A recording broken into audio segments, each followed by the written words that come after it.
Welcome to the Cellar at Duckworth. I'm here with the GM, Sean. Hi. Good to meet you. And we are here in the beer cellar. So it's nice and cool in here. What's the temperature situation? We keep it about 55 degrees because that's the temperature we like to serve these types of beers at. But And these types of beers are what? mostly stouts, porters, barley wines, Belgians, a lot of wild ales, things like that. So is there a reason you keep those in here as opposed to on tap? It's a matter of preference. We have a lot of these types of beers on tap too, but depending on what you order from our tap system, it's going to come at one of three temperatures depending on the style of beer. So Okay. we're really specific about how we drink. And what are those three temperatures? 45 degrees, 50, and 55 degrees. And what brews go with which temperatures? Typically the lighter beers you want to keep colder. The heavier things like this you want a little bit warmer so you can really taste the flavors and what's going on better. Lighter beers a lot of times have more adjuncts and stuff like that, so the colder it is, the easier it is to drink. Gotcha. So we've got darker beers and some lighter beers in here. You mentioned some sours. Mhm. How many different beers do you have? Just short of 500 labels at the moment. That is impressive. And it's not all local. No, most of it actually is from the rest of the country and parts of Europe. So you mentioned that Charlotte is the fifth largest producer? North Carolina North is the Carolina. fifth largest producer of craft beer in America at the moment.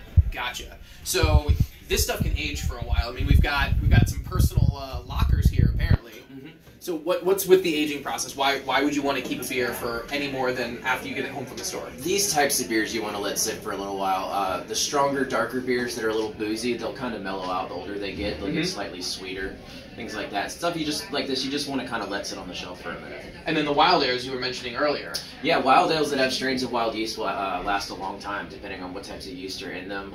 Some of them get a little more tart as they get older. Some of them change profile completely the older they get. It just really depends on what's in that bottle. So if I'm aging something at home, like how would I just want to keep it in my cellar or something? Or Light is what you want to think about. Temperature is not as important. You just want to keep it out of direct light. That's why most of the bottles you'll see in here are very dark, dark glass. Gotcha. So do you have a favorite or a I have a lot of favorites. I like beer. well, I would hope so. I'm always trying new stuff though, because there's a lot of things I've never had before. So. Anything particularly rare that stands out in the cellar?